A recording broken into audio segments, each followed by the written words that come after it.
Ang tunog ng kampana ng simbahan ang unang bagay na sumalubong sa pandinig ni Padre Ed de la Cruz ng umagang iyon.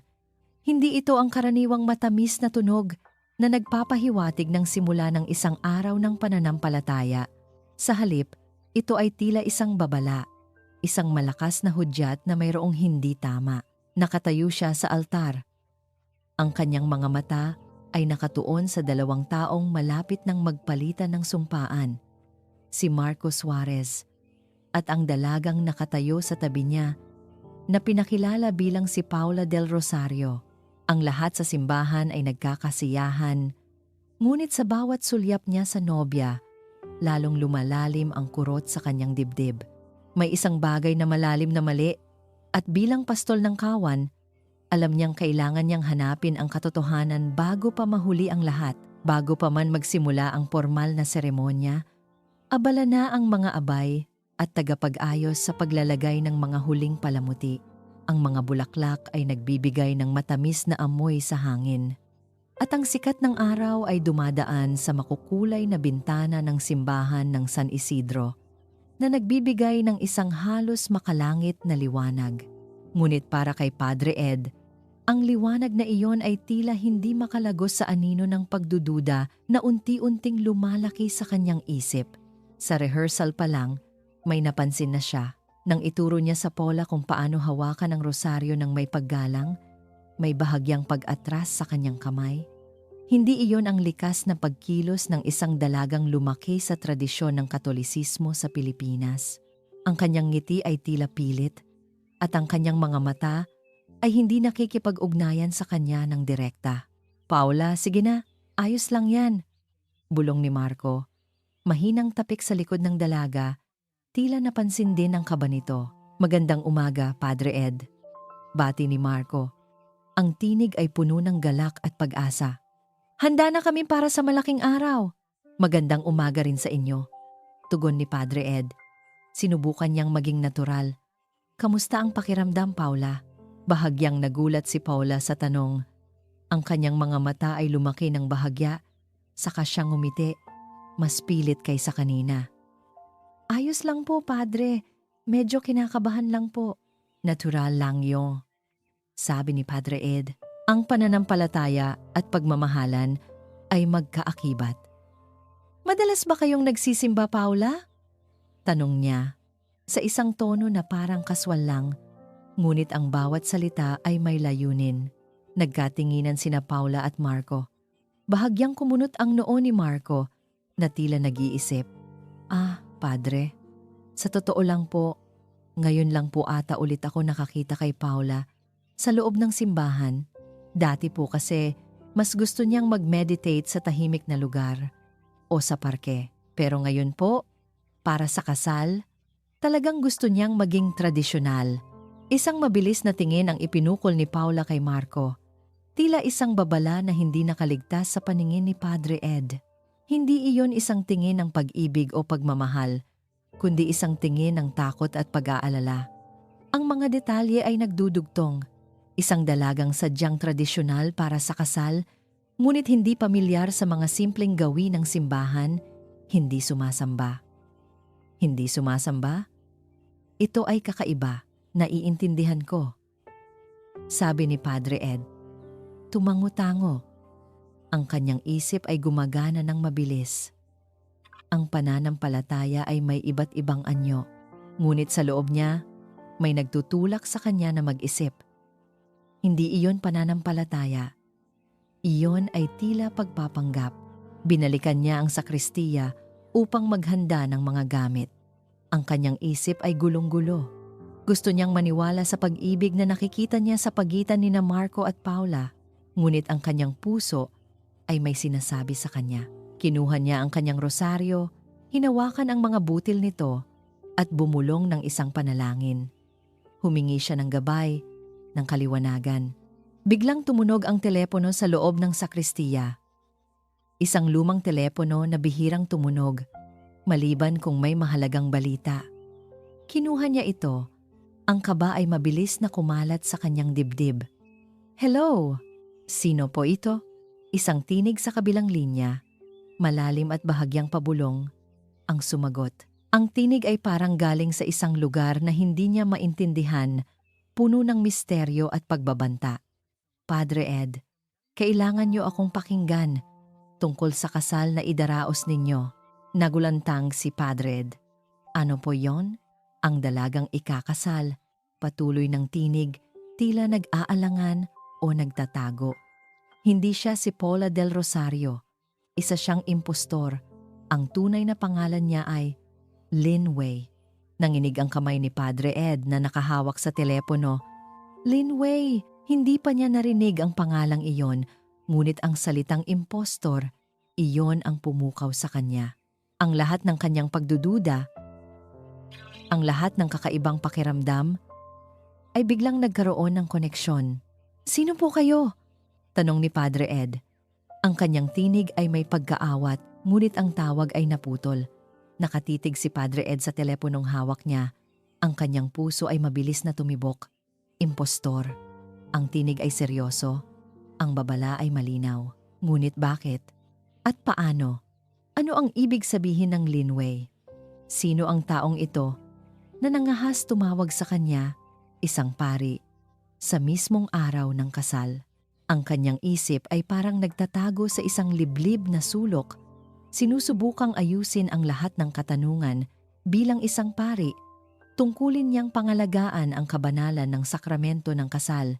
Ang kasal ay isang sagradong pagbubuklod, hindi isang laro ng panlilinlang. Kung totoo ang sinasabi ng tumawag, kung si Paula ay isang impostor, nangangahulugan iyon na ang buong seremonya ay isang malaking kasinungalingan sa harap ng Diyos. Ngunit ang mukha ni Marco ang bumalik sa kanyang isip. Ang kanyang masigla at nakangiting mukha, ang kanyang mga mata na puno ng pag-asa at pagmamahal para sa babaeng pinaniniwalaan niyang mapapangasawa niya habang buhay. Paano niya masisira ang ganoong kaligayahan? Paano niya hahayaan si Marco na mabuhay sa isang kasinungalingan? Unti-unting lumabas si Padre Ed mula sa sakristiya. Ang mga salita ay umalingaw-ngaw sa kanyang isip. Ang kanyang paningin ay dumako kina Marco at Paula. Nakita niya silang magkatabi, abala sa pagkuha ng litrato kasama ang kanilang mga abay. Si Paula ay ngumiti. Ang kanyang kamay ay nasa bisig ni Marco, ngunit sa mga mata ni Padre Ed, may nakatagong kaba at pag-aalala roon. Ang kanyang ngiti ay hindi umabot sa kanyang mga mata. Isang bagay na ngayon lang niya napansin ng ganito kalinaw. Ang simbahan ay puno ng mga bisita. Ang bawat isa ay nakangiti, nagkukuwentuhan at naghihintay. Nararamdaman ni Padre Ed ang init ng mga ilaw at ang amoy ng mga sariwang bulaklak. Ang lahat ay perpekto sa panlabas na anyo. Ngunit sa ilalim ng lahat ng iyon, may bumubulong na katotohanan na hindi niya kayang ipagsawalang bahala. Narinig niya ang tawanan ng mga bata na naglalaro sa pasilyo. Nakita niya ang mga magulang ni Marco. Nakaupo sa unang hilera. Ang mga mukha ay punong-puno ng pagmamalaki at saya. Ang pamilya Suarez ay isa sa mga haligi ng komunidad at ang kasal na ito ay isang malaking kaganapan para sa San Isidro. Ang pagbubunyag ng katotohanan ay hindi lamang makasisira sa kasal, kundi pati na rin sa reputasyon ng pamilya at sa puso ni Marco. Tinitigan ni Padre Ed si Paula, na ngayon ay napapansin niya ang bawat maliit na detalye. Ang bahagyang pagtaas ng kanyang balikat nang magsalita si Marco tungkol sa kanyang pananampalataya. Ang kanyang mga kamay na mahigpit na nakakapit sa braso ni Marco, na parang ito ang kanyang tanging pinanghahawakan sa mundong ito. Kung siya nga ay isang impostor, ano kaya ang kanyang kwento? Bakit niya ginagawa ito? Isang bahagi ni Padre Ed ay nag-alinlangan pa rin. Baka naman isang malisyosong tawag lang iyon. Baka isang tao lang ang gustong manira ng kasal.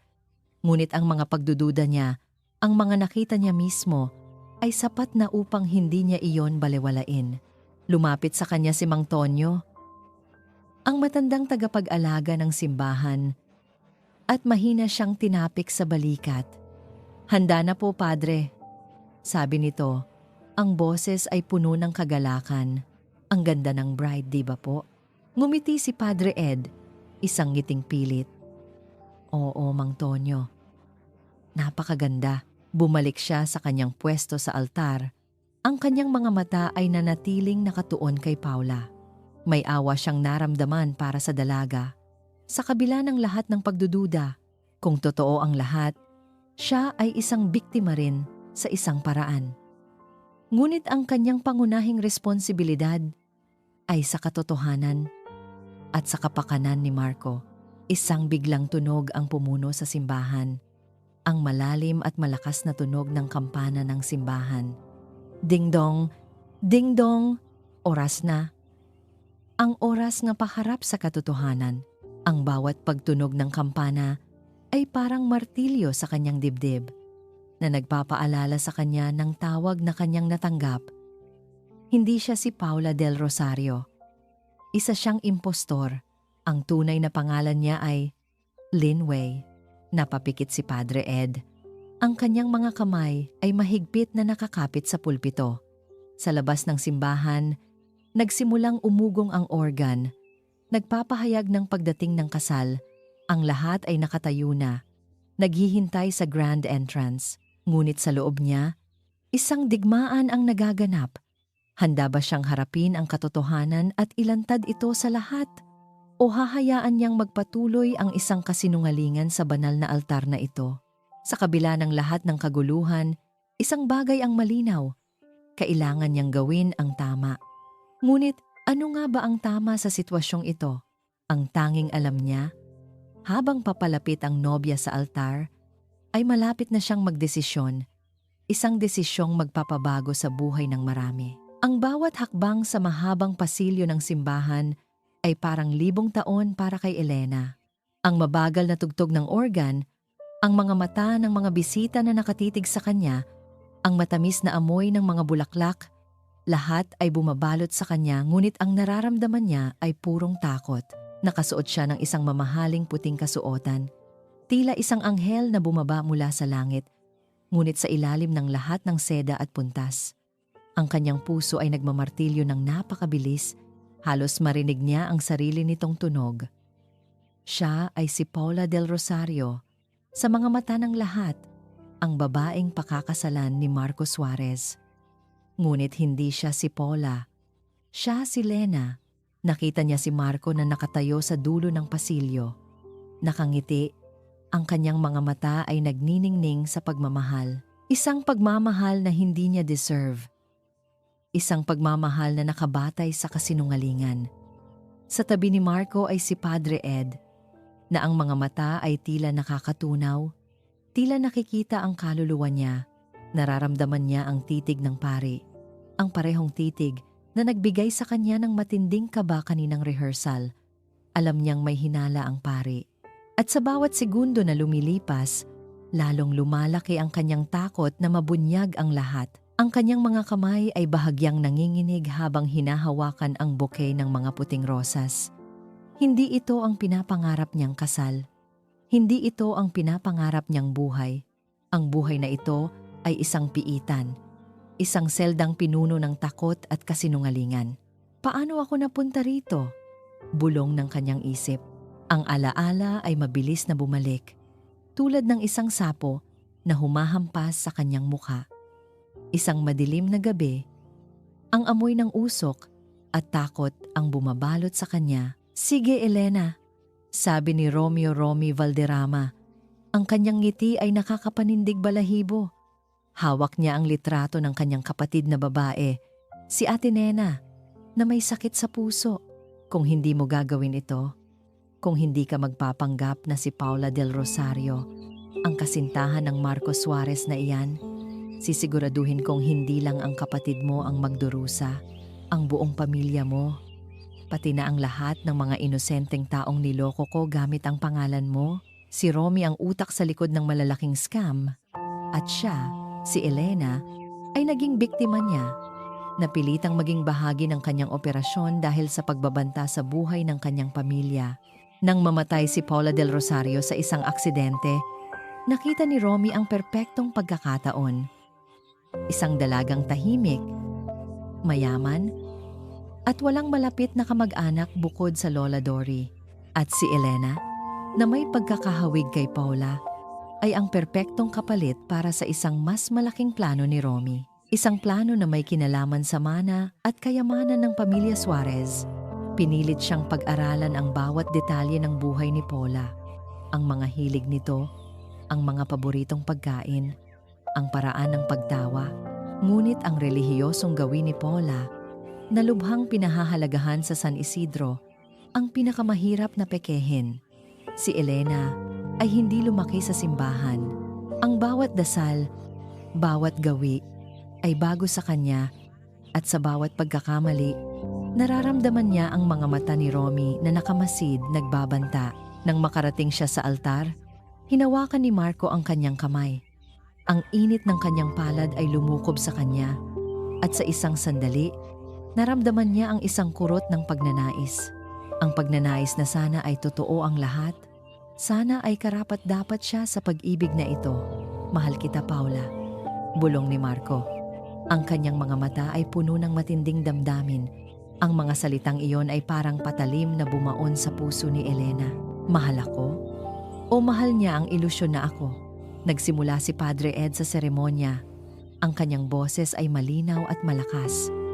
Binasa niya ang mga banal na kasulatan at dumating ang oras ng pagpapalitan ng sumpaan. Ang sandaling iyon, ang pinakasagradong bahagi ng kasal, ay ang sandaling inaasahan ni Elena na magbibigay sa kanya ng kapayapaan kahit panandalian. Kung maitatawid niya ito, baka lang, magkaroon siya ng bagong simula. Isang pagkakataong makalaya mula sa anino ni Romy, Paula del Rosario. Nagsimula si Padre Ed. Ang kanyang boses ay mabagal at makahulugan. Handa ka bang tanggapin si Marco Suarez bilang iyong asawa upang mahalin at alagaan sa hirap at ginhawa, sa sakit at kalusugan, hanggang sa kamatayan ang maghiwalay sa inyo? Naramdaman ni Elena ang pagdalo ng hininga sa kanyang baga. Ang mga salita ay nakabitin sa hangin. Mabigat. Tumingin siya kay Marco. Ang kanyang mukha ay puno ng pag-asa. Sa isang iglap, halos makalimutan niya ang lahat ng kasinungalingan. Halos maniwala siya na totoo ang sandaling iyon. Ngunit bago pa man niya masambit ang "Opo, Padre," isang sigaw ang bumulaga sa buong simbahan. Tama na, lahat ng mata ay napalingon sa likuran ng simbahan. Doon, nakatayo si Aling Dolores Lola Dory Reyes, ang tiyahin ng tunay na Paula del Rosario. Ang kanyang mukha ay namumula sa galit at sakit. Ang kanyang buhok ay gulong-gulo at ang kanyang mga kamay ay nanginginig. "Hindi siya si Paula!" Sigaw ni Lola Dory. Ang kanyang tinig ay nabasag sa bawat salita. Lumakad siya papalapit sa altar. Ang bawat hakbang ay mabigat at puno ng pagdurusa. Ang babaeng iyan ay isang impostor.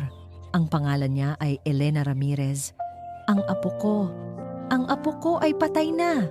Parang huminto ang oras. Ang tunog ng organ ay biglang tumigil. Ang mga bulungan ay lumukob sa simbahan. Mabilis na kumalat tulad ng apoy. Ang mga bisita ay nagbubulungan, ang ilan ay nagtataka, ang iba ay nagagalit. Napalingon si Marco kay Elena. Ang kanyang mukha ay puno ng pagkabigla, pagkalito, at matinding sakit. "Lena?" Bulong niya. Ang kanyang boses ay halos hindi marinig. Ano ito? Naramdaman ni Elena na tila bumagsak ang buong mundo sa kanyang mga balikat. Ang kanyang maskara ay nabasag. Ang kanyang mga paa ay tila nakadikit sa sahig. Gusto niyang tumakbo. Gusto niyang sumigaw. Gusto niyang maglaho. Nagsimulang magkaroon ng kaguluhan. Tumayo ang mga magulang ni Marco. Ang kanilang mga mukha ay puno ng galit at kahihiyan. Lumapit si Padre Ed. Ang kanyang mukha ay seryoso, puno ng kalungkutan. Dumating ang mga pulis, na tila naghihintay lang sa labas. Marahil ay may tumawag na sa kanila. Marahil ay si Romy. "Elena Ramirez?" Sabi ng isang pulis. Habang papalapit, "Sasama po kayo sa amin." Naramdaman ni Elena ang matinding kahihiyan. Ang kanyang puso ay nadurog. Hindi lamang sa takot, kundi sa sakit na nakita niya sa mga mata ni Marco. Ang ngiti niya ay nawala, napalitan ng puro pagdurusa. Hinawakan ng pulis ang kanyang braso at dahan-dahan siyang hinila palayo sa altar, palayo kay Marco, palayo sa isang kasal na hindi kailanman magaganap. Narinig niya ang mga bulungan ng mga tao, ang mga salitang impostor, sinungaling at kriminal. Ang bawat salita ay parang suntok sa kanyang sikmura. Habang papalabas siya ng simbahan, napatingin siya kay Marco. Ang binata ay nakatayo pa rin sa altar, hindi gumagalaw. Ang kanyang mga mata ay nakatuon sa kanya, puno ng pagkalito, sakit at pagkabigo. Isang luha ang dumaloy sa pisngi ni Marco. Hindi ito ang totoo. Bulong ni Elena. Ang kanyang tinig ay halos hindi marinig sa gitna ng kaguluhan. Ang mga salitang iyon ay para lang kay Marco. Isang huling pagtatangka na ipahayag ang bahagi ng katotohanan na hindi pa niya kayang sabihin. Ngunit ang kanyang tinig ay nilamon ng ingay ng mga tao at ng pagsara ng malaking pintuan ng simbahan na inilayo siya mula sa liwanag at sa pag-ibig na halos niyakap niya at inihulog siya sa isang madilim na hinaharap na hindi niya batid. Ang mundo ni Marco Suarez ay bumagsak ng walang babala, hindi sa isang malakas na putok, kundi sa isang nakakabinging katahimikan. Ang pamilyar na tunog ng kampana ng simbahan na dapat ay nagbigay ng kagalakan ay ngayon ay parang isang matalim na tunog na nagbabato sa kanyang utak. Isang Elena, hindi Paula. Ang kanyang sariling bibig ay nauutal sa pangalang iyon na parang hindi niya ito kayang bigkasin. Ang babaeng pinaniniwalaan niyang minahal niya ng buong puso, ang babaeng ipinagkatiwala niya sa lahat ng kanyang pangarap, ay isang kasinungalingan, isang impostor. Ang simoy ng hangin sa labas ng simbahan ay hindi nakapagpalamig sa apoy na naglalagablab sa kanyang kalooban. Ito ay galit, sakit, at pagkalito na pinaghalo sa isang nakakapanlumong sopas ng emosyon. Ang mga mukha ng kanyang ina at ama, na puno ng galit at kahihiyan, ay sumalubong sa kanya nang lumabas siya. "Marco! Ano ito?" Sigaw ng kanyang ina. Si Aling Sofia, ang kanyang boses ay tila isang balaraw. "Ano ang ginawa mo sa pangalan ng pamilya natin?" Ang babaeng iyon, isang impostor. "Ma, hindi ko po alam." Sagot ni Marco, ang kanyang tinig ay halos hindi marinig. Pakiramdam niya ay may bara sa kanyang lalamunan at ang bawat salita ay mahirap ilabas. "Hindi ko po alam." "Hindi mo alam?" Singhal ng kanyang ama, si Mang Ricardo, ang kanyang mukha ay namumula. "Iyan ang ipapakasal mo sa isang araw? Isang kriminal, isang manloloko." Ang mga salita ay masakit, mas masakit kaysa sa anumang pisikal na sugat. Sa loob ng kanyang tahanan, na dapat ay isang kanlungan, siya ay hinarap ng pader, ng pagkabigo at paghuhusga. Ang kanilang tahanan, na dating puno ng pagmamahalan at kagalakan, ay ngayon ay tila isang korte, kung saan siya ang nasasakdal. Pero, Ma, may dahilan siya. Sinubukan ni Marco. Hindi niya alam kung anong dahilan, ngunit may bahagi sa kanya na ayaw maniwala na si Elena ay purong kasamaan. Ang mga sandali nila, ang mga tawanan, ang mga pangarap na binuo nila. Dahilan? Anong dahilan? Nanginginig ang kamay ng kanyang ina habang itinuro siya. "Niloko niya tayo! Niloko niya ang simbahan! Niloko niya ang pangalan ni Paula!" Ang pangalan ni Paula. Ang tunay na Paula. Ang babaeng minahal niya bago ang lahat ng ito. Ang kanyang isip ay gulong-gulo. Sino si Elena? At ano ang nangyari sa kanyang Paula? Kinabukasan, ang balita ay kumalat na tulad ng apoy. Ang pangalan ni Marco Suarez ay nasa bawat headline, ang nabigong kasal, ang impostor na nobya. Ang kanyang kumpanya ay nakaranas ng matinding pinsala. Ang mga tawag mula sa mga kaibigan at kasosyo ay hindi tumitigil. Ngunit ang lahat ng iyon ay walang saysay sa kanya. Ang tanging bagay na nais niyang malaman ay ang bakit. Hindi siya nag-aksaya ng oras. Ang unang lugar na pinuntahan niya ay ang simbahan. Gusto niyang kausapin si Padre Ed. Ang pari ang tila nakakita ng lahat bago pa man mangyari. Ngunit hindi niya pinakinggan ang kanyang hinala. "Padre Ed," sabi ni Marco nang makita niya ang pari sa sakristiya, abala sa pag-aayos ng mga libro. Ang boses niya ay basag. Tumingala si Padre Ed. Ang kanyang mukha ay puno ng kalungkutan. "Marco, ikinagagalak kong makita ka." Ang mga salita ay simple ngunit may bigat, Padre. "Totoo ba ang lahat? Sino ang babaeng iyon? Bakit nangyari ito?" Sunod-sunod ang kanyang mga tanong, tulad ng mga bala na naghahanap ng target. Umupo si Padre Ed sa isang upuan at inanyayahan si Marco na umupo sa tabi niya. "Marco, ang tawag na natanggap ko noong umaga ng kasal ay nagbabala tungkol sa isang Lin Wei. Sinabi nilang ang babaeng ikakasal ay isang impostor. Ngunit hindi ko alam ang lahat ng detalye." "Lin Wei?" Napakunot ang noo ni Marco. "Sino yon? Hindi ko rin alam." Sagot ng pari. Ngunit ang nakita ko sa mga mata ni Elena o Paula ay hindi panlilinlang lamang. May nakita akong takot doon, Marco. Hindi ako sigurado kung siya ay purong masama. Ang paghahanap ng katotohanan ay mahalaga. Ngunit huwag mong kalimutan ang pagiging mapagbigay. Minsan, ang mga tao ay napipilitang gumawa ng mga bagay na hindi nila gustong gawin. Ang mga salita ni Padre Ed ay nagbigay ng bahagyang kaliwanagan sa kadiliman na bumabalot kay Marco. Takot? Posible ba iyon? Kung totoo ang sinabi ng pari, kung si Elena ay isang biktima rin, kahit papaano, kailangan niyang malaman kung bakit. Umuwi si Marco. At sa loob ng kanyang silid, hinukay niya ang isang lumang kahon, ang kahon ng mga alaala ni Paula. Mayroon itong mga litrato, mga sulat, at maliliit na regalong ibinigay niya kay Paula. Sa bawat litrato, nakikita niya ang ngiti ni Paula, ang tunay na ngiti, at naramdaman niya ang sakit ng pagkawala niya. Habang tinitingnan niya ang mga litrato, may napansin siyang kakaiba. Sa isang lumang Polaroid na halos kupas na, nakita niya si Paula sa isang beach, nakangiti.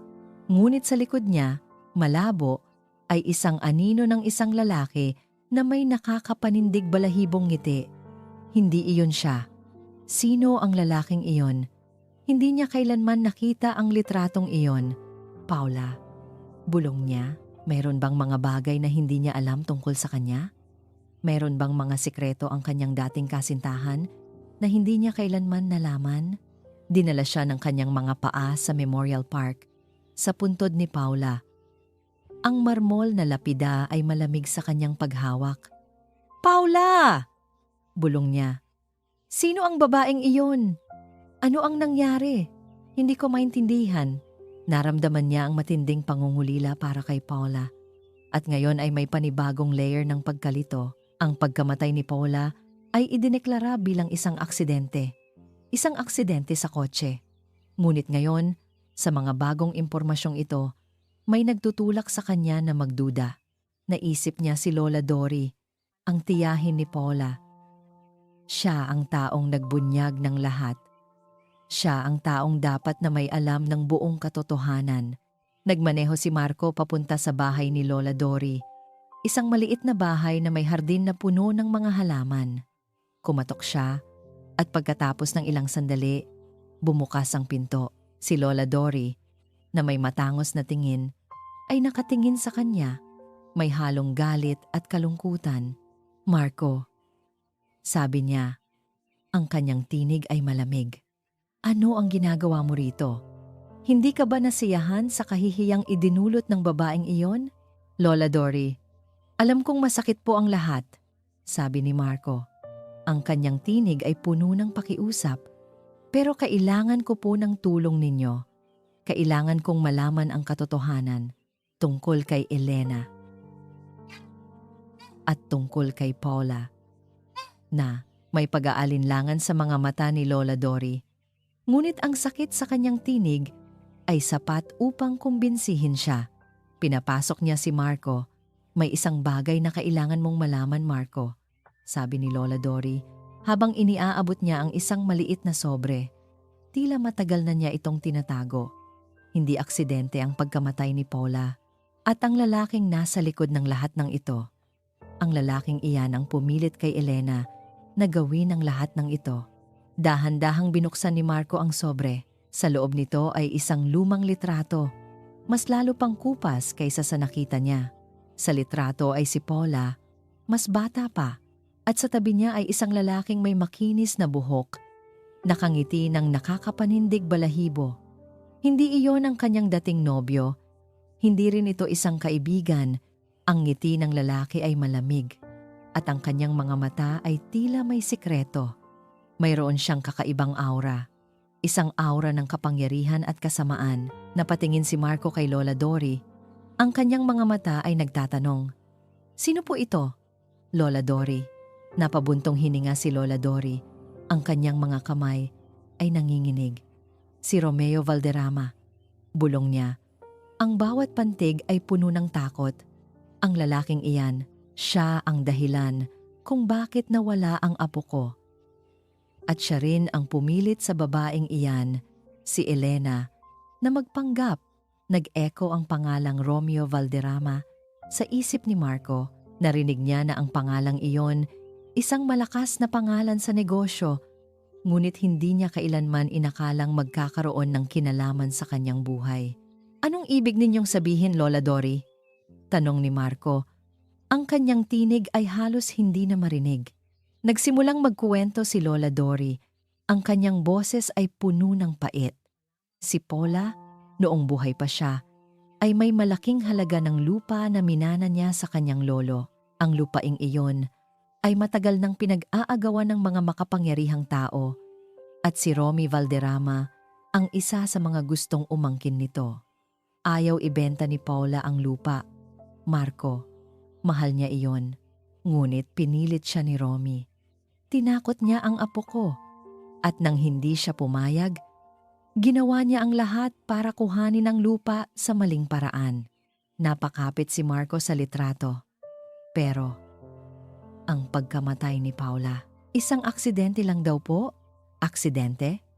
Humalakhak si Lola Dory, isang halakhak na puno ng pighati. "Walang aksidente roon, Marco. Pinlano iyon ni Romy." Nagsimula siyang magpadala ng mga tauhan upang guluhin si Paula, gawin siyang matakot.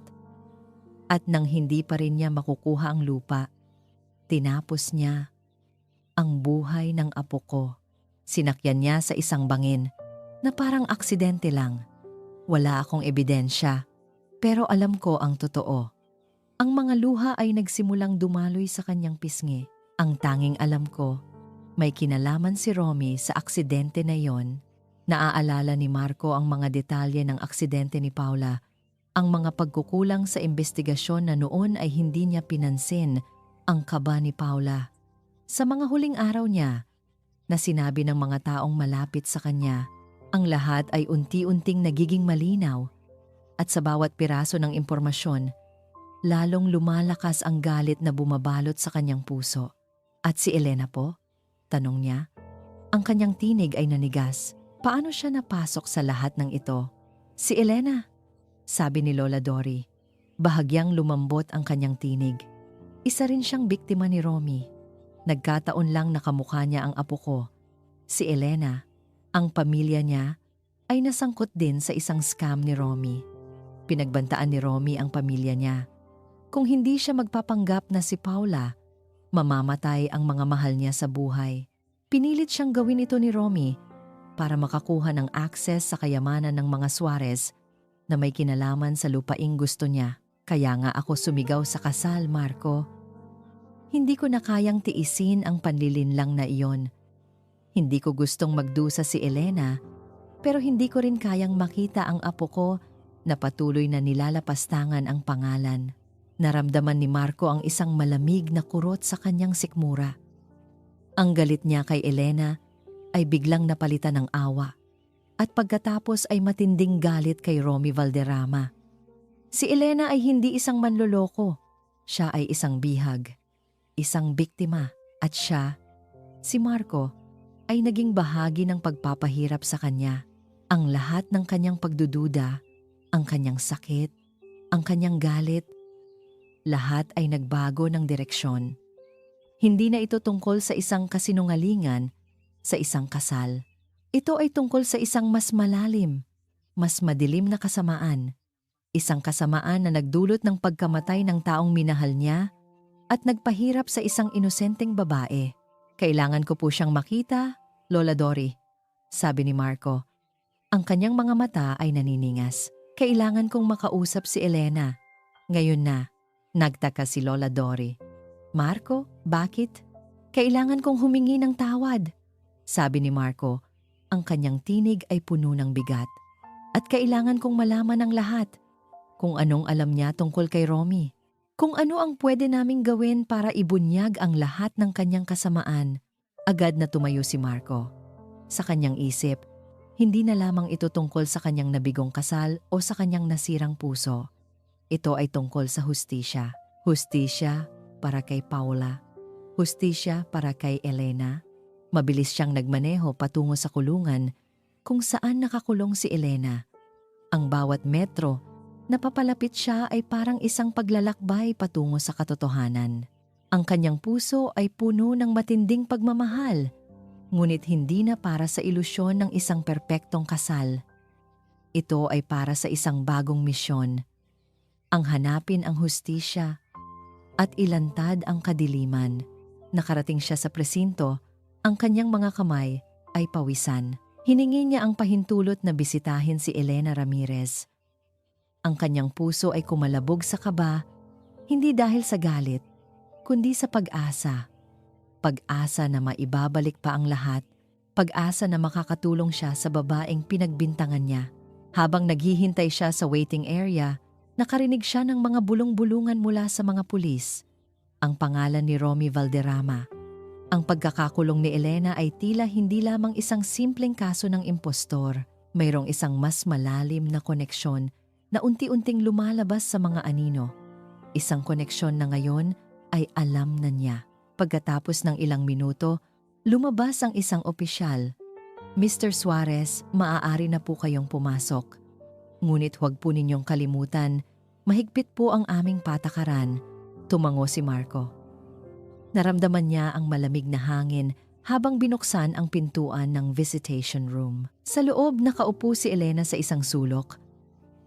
Nakita niya ang kanyang anino sa dingding at sa kanyang mga mata, isang halo ng takot at pag-asa ang naglalaro.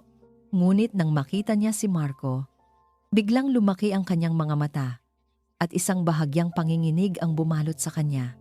Hindi ito galit na tingin, ito ay tingin ng isang taong nabigla at may bahagyang takot sa kanyang kinakatayuan. Ang kulungan. Ito ang bagong katotohanan ni Elena. Ang malamig na pader, ang amoy ng luma at hapdi, ang bawat tunog na umalingaw-ngaw sa pasilyo, lahat ay nagsisilbing paalala ng kanyang kinasadlakan. Pagkatapos ng gulo sa simbahan, matinding galit at pagkamuhi ang ipinukol sa kanya ng mga tao. Ang mga tanong ng pulis ay parang martilyo sa kanyang ulo. Paulit-ulit na humihingi ng sagot, ngunit ang bawat salita ay mahirap ilabas. Hindi dahil sa ayaw niyang magsalita, kundi dahil sa matinding takot na pumipigil sa kanyang dila. Elena Ramirez, umamin ka na. Bakit mo ginawa ito? Sino ang kasabwat mo? Tanong ng investigador. Ang kanyang boses ay malamig at hindi maawat. Nasa isang maliit na silid sila. Ang nag-iisang bombilya ay nakasabit sa itaas, nagbibigay ng mapurol na liwanag. Naramdaman ni Lena ang panginginig ng kanyang mga kamay. Nanginginig din ang kanyang labi. Wala po akong kasabwat. Bulong niya. Ang kanyang tinig ay halos hindi marinig. Ako lang po. Imposible iyon. Sabi ng investigador, humalakhak. Isang simpleng babae na tulad mo, hindi mo kayang planuhin ang lahat ng ito ng mag-isa. Sabihin mo ang totoo, Elena. Sino ang utak sa likod ng lahat ng ito? Ang pangalan ni Romy Valderrama ay umalingaw-ngaw sa kanyang isip. Gusto niyang sumigaw.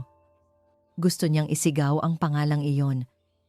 Gusto niyang ilantad ang lahat ng kasamaan ng lalaking iyon. Ngunit sa tuwing susubukan niyang magsalita, ang alaala ng mukha ni Ate Nena, ang kanyang kapatid na babae, ay bumalik sa kanya. Si Ate Nena na may sakit at nangangailangan ng gamot. Si Ate Nena na pinagbanta ni Romy. Wala po akong sasabihin, sagot ni Lena. Yumuko, ang kanyang buhok ay tumatakip sa kanyang mukha. Mas gugustuhin niyang magdusa ng mag-isa kaysa ipahamak ang kanyang pamilya. Isang matalim na tunog ang narinig mula sa lamesa.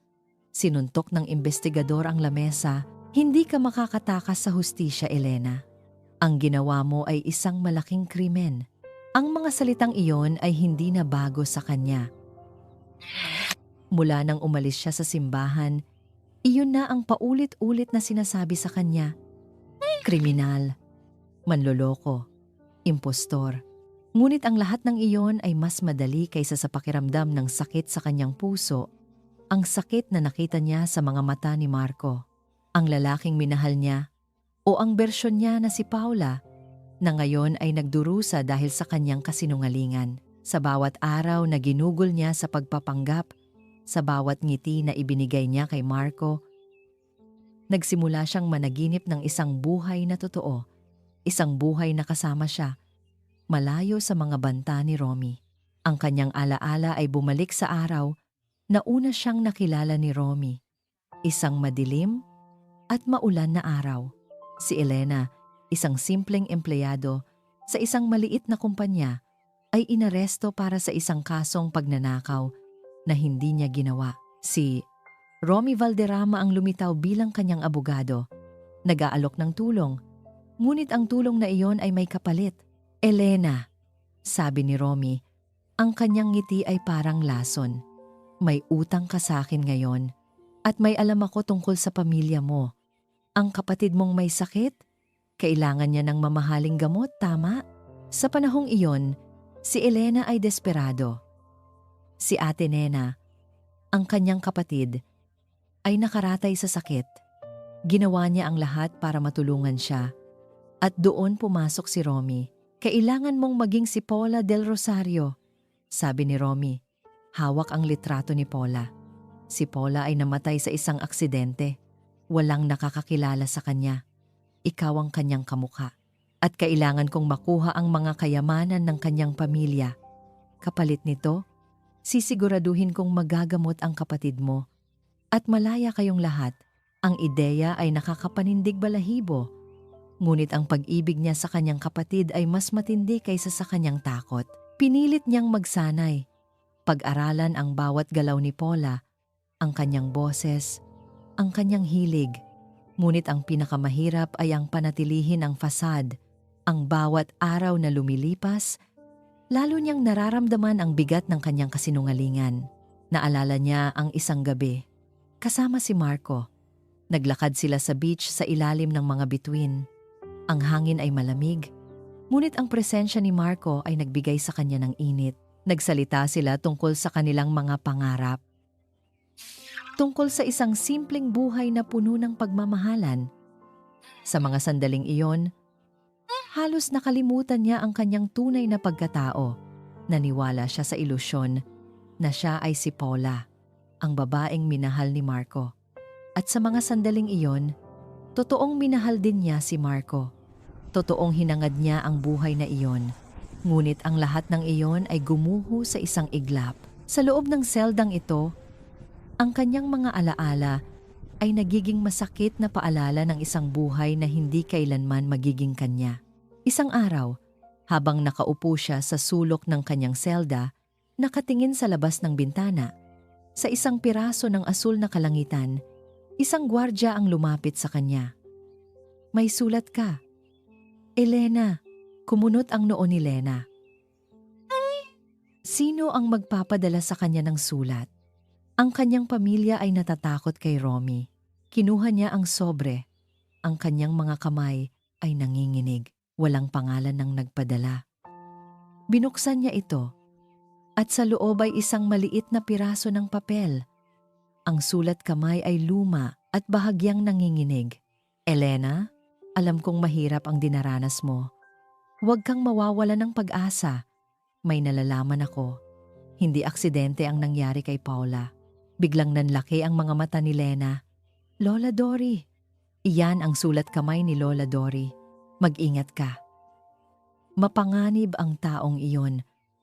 Huwag mong sabihin sa sinuman ang iyong nalalaman. Pero ang katotohanan, ito ay mas madilim kaysa sa iniisip mo. May isang bagay akong tinatago na makakatulong sa iyo. Isang ebidensya. Hawakan mo lang ng mahigpit ang iyong pananampalataya. Malapit na tayong magkita. Lola Dory. Napakapit si Lena sa papel. Ang kanyang puso ay mabilis na tumibok. Isang ebidensya? Hindi aksidente ang pagkamatay ni Paula. Ang mga salita ay umalingaw-ngaw sa kanyang isip. Ang kanyang mga mata ay dumako sa huling linya. Hindi ito aksidente. Ang mga salitang iyon ay nagbigay ng isang kurot ng pag-asa, ngunit kasabay nito ay matinding takot. Kung hindi aksidente ang pagkamatay ni Paula, nangangahulugan iyon na si Romy ay isang mamamatay tao. At kung gayon, mas mapanganib siya kaysa sa inaakala niya. Ang pagbunyag ng katotohanan ay maaaring mangahulugan ng kanyang sariling kamatayan o ng kanyang pamilya. Ngunit may bahagi sa kanya na nakaramdam ng isang maliit na apoy. Isang apoy ng paglaban. Hindi na lang siya magiging biktima. Kung si Lola Dory ay may ebidensya, marahil ay may pag-asa pa. Tumingin siya sa bintana ng selda, sa asul na kalangitan. Noon, ang kalangitan ay tila isang piitan. Ngayon, sa mga salita ni Lola Dory, tila isang pintuan ito. Isang pintuan patungo sa kalayaan, sa hustisya. Ngunit ang pintuan na iyon ay bukas lang kung magkakaroon siya ng lakas ng loob na lumaban, kung kaya niyang harapin ang kadiliman ni Romy. Ang tanong ay, handa ba siya? Ang huling mga salita ni Lola Dory ay umalingaw-ngaw sa isip ni Marco habang nagmamaneho siya. Hindi aksidente ang pagkamatay ni Paula. Si Romeo Valderrama ang nasa likod ng lahat. Ang mga salitang iyon ay parang mga martilyo na bumabasag sa pader ng kanyang dating paniniwala. Hindi na ito simpleng kaso ng pagpapanggap. Ito ay isang mas malalim, mas madilim na kasamaan. Ang lahat ng kanyang galit para kay Elena ay unti-unting napalitan ng isang matinding pagkasuklam kay Romy. Alam niya kung saan magsisimula ang mga taong malapit kay Paula. Ang mga taong marahil ay nakakita o nakarinig ng mga bagay na hindi niya pinansin noon. Ang una niyang pinuntahan ay ang tahanan ni Mang Tonyo, ang matandang hardinero ng kanilang pamilya na matagal nang nagtatrabaho para sa kanila at lubos na malapit kay Paula.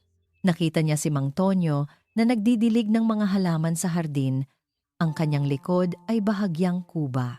Mang Tonyo, bati ni Marco. Ang kanyang tinig ay mahina. Lumingon si Mang Tonyo. Ang kanyang mukha ay nababalutan ng kunot. Ngunit may kaunting ngiti nang makita si Marco. Marco, hiho, kumusta ka? Nabalitaan ko ang nangyari. Pasensya na. Ayos lang po, Mang Tonyo. Sagot ni Marco. Umupo sa isang bench sa tabi ng hardin. Kailangan ko po ang tulong ninyo. Tungkol po kay Paula. Napabuntong hininga si Mang Tonyo. Ah, si Paula. Ang ganda-gandang bata. Ang tahimik. Hindi ko akalain na mangyayari iyon, Mang Tonyo. May nakita po ba kayong kakaiba bago po siya nawala? May nakita po ba kayong bumibisita sa kanya na hindi pamilyar? Tanong ni Marco, ang kanyang mga mata ay nakatuon sa matanda. Nag-isip si Mang Tonyo, bahagyang napakagat sa kanyang labi. Mayroon, Marco. May isang beses, bago ang aksidente na iyan, nakita ko siyang kausap ang isang lalaki. Hindi ko kilala. Ang gwapo sana. Pero ang tingin niya, kakaiba. Hindi ko maintindihan. Tila nagtatalo sila. At mukhang takot na takot si Paula. Anong hitsura po ng lalaki, Mang Tonyo? Tanong ni Marco. Ang kanyang puso ay mabilis na tumibok. Mataas, may makinis na buhok, at nakasuot ng mamahaling damit. Ang ngiti niya, hiho, nakakapanindig balahibo, At ang kanyang boses, parang may kapangyarihan.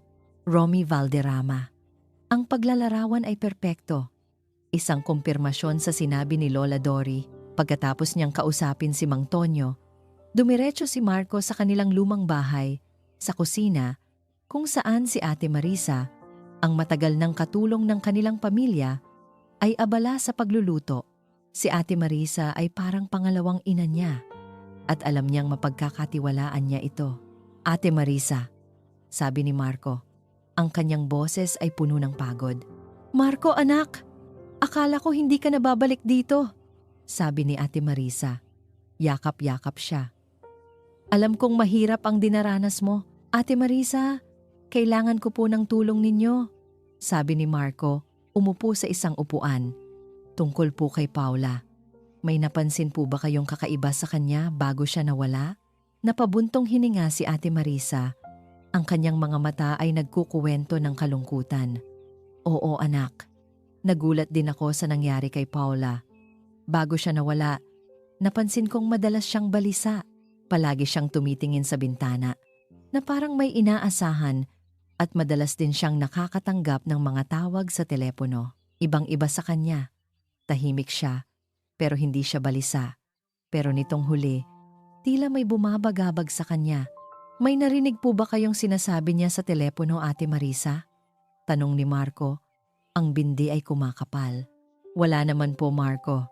Pero madalas siyang lumayo para kausapin at pagkatapos ng tawag, palagi siyang maputla at nanginginig. Ang mga testimonya ni Mang Tonyo at Ate Marisa ay nagbibigay ng mas malinaw na larawan. Si Paula ay tinatakot. Hindi aksidente ang lahat. Ang susunod na hakbang ay ang mga opisyal na dokumento. Pumunta si Marco sa lokal na istasyon ng pulisya. Bilang isang kilalang tao sa komunidad, hindi siya nahirapang makakuha ng access sa lumang file ng aksidente ni Paula. Umupo siya sa isang maliit na opisina. Ang folder ay nakalatag sa kanyang harapan. Nagsimula siyang basahin ang mga ulat, ang mga detalye ng aksidente, ang mga larawan ng sasakyan. Ngunit habang binabasa niya, may napansin siyang mga pagkukulang, ang bilis ng investigasyon, ang kakulangan ng mga saksi. Ang agarang pagtatapos na ito ay isang aksidente.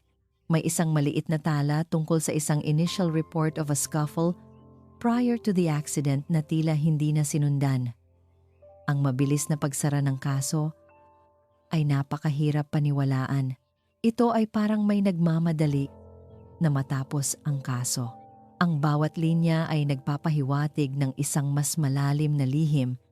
Ang mga opisyal ay tila may iniiwasan o kaya ay inutusan silang huwag nang mag-imbestiga pa. Romy Valderrama, bulong niya sa sarili.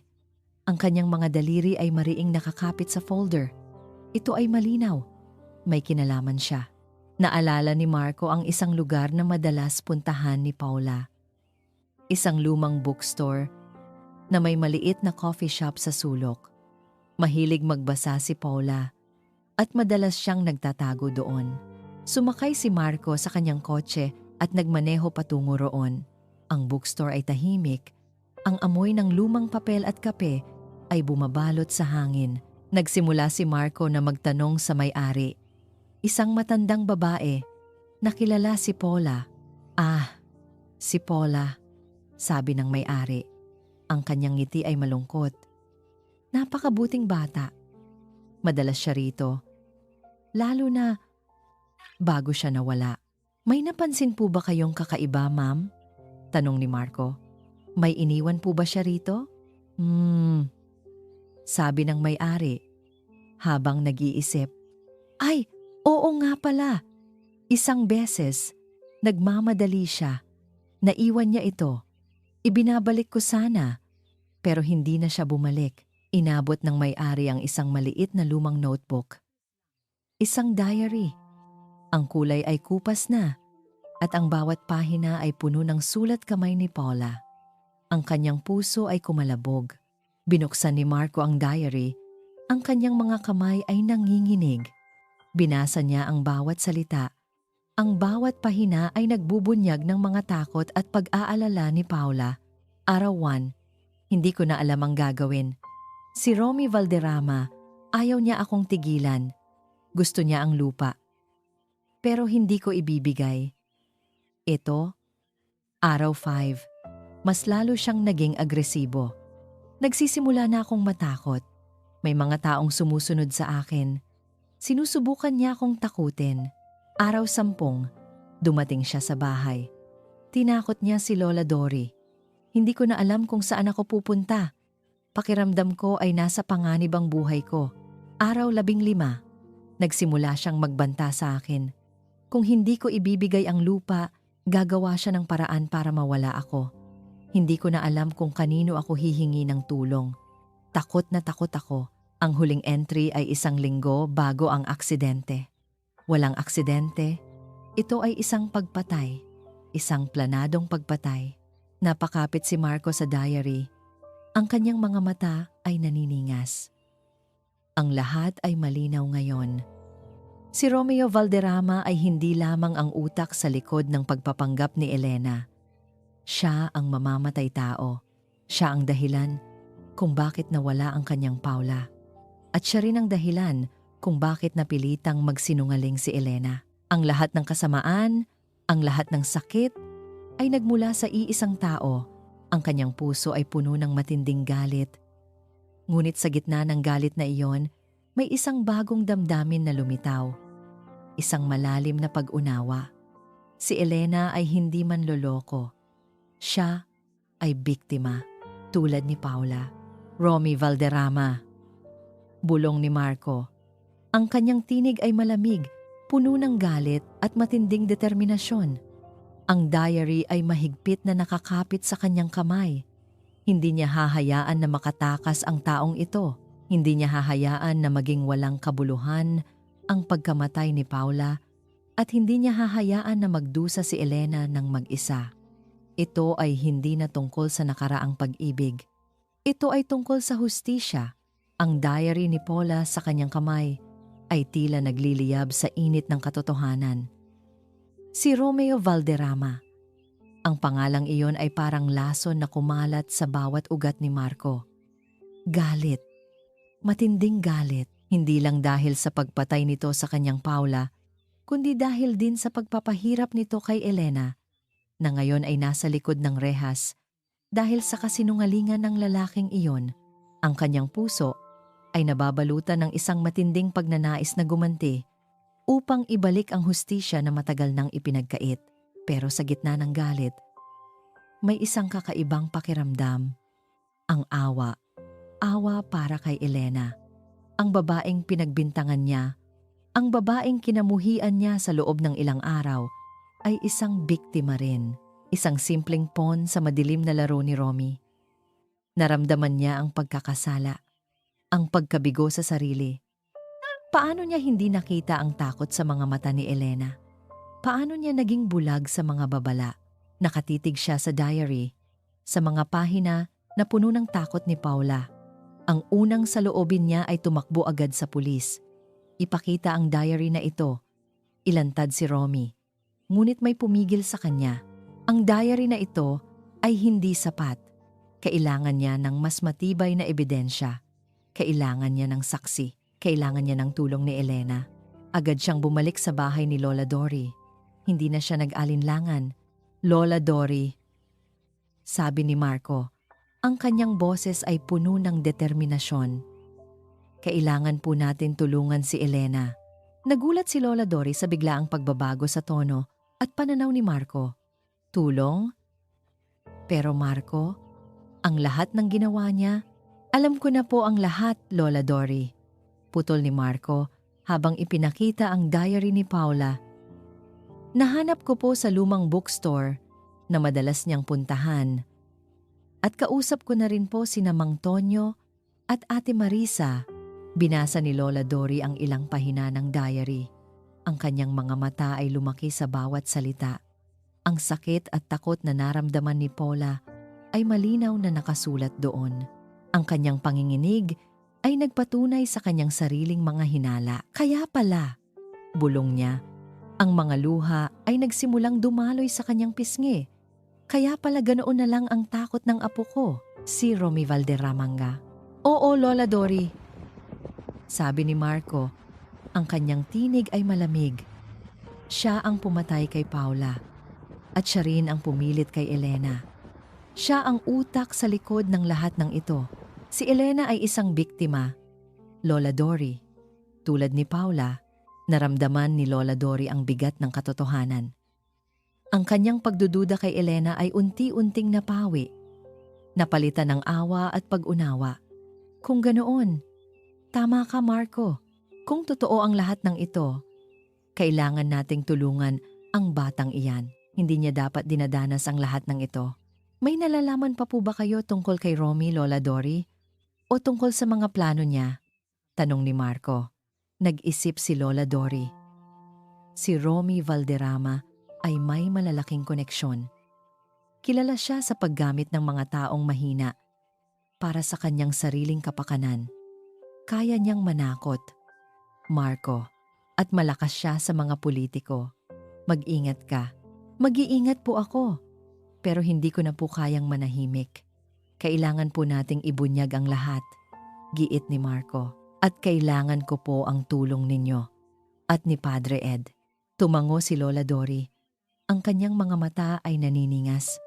Tutulungan kita, Marco, para kay Paula. At para sa batang iyan, si Elena. Agad na tumawag si Marco kay Padre Ed. Humingi siya ng oras upang makipagkita sa pari sa simbahan. Pagdating niya, ipinaliwanag niya ang lahat ng kanyang natuklasan, ang diary ni Paula, ang mga testimonya ni Mang Tonyo at Ate Marisa, at ang kinumpirma ni Lola Dory tungkol kay Romy Valderrama. Namutla si Padre Ed habang nakikinig. Ang kanyang mga mata ay nanlaki sa bawat detalye. Ang kanyang mga paunang hinala ay kinumpirma. At ngayon ay mas malalim pa ang katotohanan. Diyos ko po, hindi ko akalain na ganito kalalim ang lahat. Bulong ng pari. Ang tawag na natanggap ko noong kasal. Siya pala si Romy, gumagamit ng pekeng pangalan para magpaka-inosente. Padre, kailangan po nating tulungan si Elena. Sabi ni Marco, ang kanyang boses ay puno ng pakiusap. Siya po ay isang biktima. Kailangan niya ng boses. Oo, Marco. Tugon ni Padre Ed. Tumango-tango. Ang hustisya ay hindi lamang para sa mga namatay, kundi para rin sa mga nabuhay na nagdurusa. Maghanda ka. Hindi magiging madali ito. Mayroon akong kilalang abogado na mapagkakatiwalaan natin. Makakatulong siya sa kaso ni Elena. Ang pag-uusap nila ni Padre Ed ay nagbigay ng panibagong lakas kay Marco. Hindi na siya nag-iisa. Mayroon siyang mga kaalyado. Dumiretso si Marco sa kulungan. Ang kanyang puso ay kumalabog sa kaba. Hindi na dahil sa galit, kundi sa matinding pag-asa at pag-aalala. Sa visitation room, nakita niya si Elena.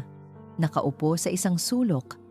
Ang kanyang mukha ay maputla at walang buhay. Nang makita siya ni Elena, biglang nanlaki ang kanyang mga mata. May halo ng gulat at takot sa kanyang mukha. Marco, anong ginagawa mo rito? Bulong niya. Ang kanyang tinig ay halos hindi marinig. Umupo si Marco sa tapat niya. Elena, kailangan kong humingi ng tawad. Biglang kumunot ang noo ni Elena. Nagtataka. Ano? Bakit ka humihingi ng tawad? Nalaman ko na ang lahat. Sabi ni Marco. Ang kanyang tinig ay puno ng bigat. Ang tungkol kay Romy Valderrama. Ang tungkol sa pagkamatay ni Paula. Ang tungkol sa kung paano kanya pinilit. Nahanap ko ang diary ni Paula. At kinausap ko si Lola Dory. Alam ko na ang katotohanan, Elena. Hindi ka isang manloloko. Ikaw ay biktima. At patawarin mo ako sa lahat ng sinabi at inisip ko sa iyo. Hindi makapaniwala si Elena sa kanyang narinig. Ang mga mata niya ay nagpatak ng luha, hindi dahil sa sakit, kundi dahil sa ginhawa. Ang bigat ng kasinungalingan, ng pag-iisa, ay unti-unting nabubuhat. Alam mo na. Tumango si Marco. Oo. At hindi ko hahayaan na makatakas si Romy sa kanyang mga kasamaan. Tutulungan kitang ibunyag ang lahat. Nagsimulang magkwento si Elena. Ang kanyang tinig ay nanginginig ngunit may bahagyang lakas na. Detalyado niyang isinalaysay kung paano siya ginipit ni Romy, kung paano nito ginamit ang kanyang kapatid na may sakit upang pilitin siyang magpanggap. Ipinaliwanag niya ang mga utos ni Romy, kung paano siya magkukunwari na si Paula, kung paano niya lilinlangin ang pamilya Suarez, at ang dahilan kung bakit niya kailangan ang access sa mga ari-arian. Ang bawat salita ay nagdagdag ng patunay sa mga natuklasan ni Marco. Sinabi niya na kung hindi ako susunod, mamamatay ang kapatid ko. Hindi niya rin hahayaan na makatakas ang pamilya ko sa mga kaso na siya ang nagplano.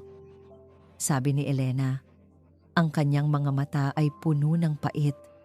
Pinaniwala niya ako na wala akong ibang pagpipilian. May iba ka pa bang nalalaman, Elena? May iba pa bang ebidensya? Tanong ni Marco. Umiling si Elena. Hindi ko po alam.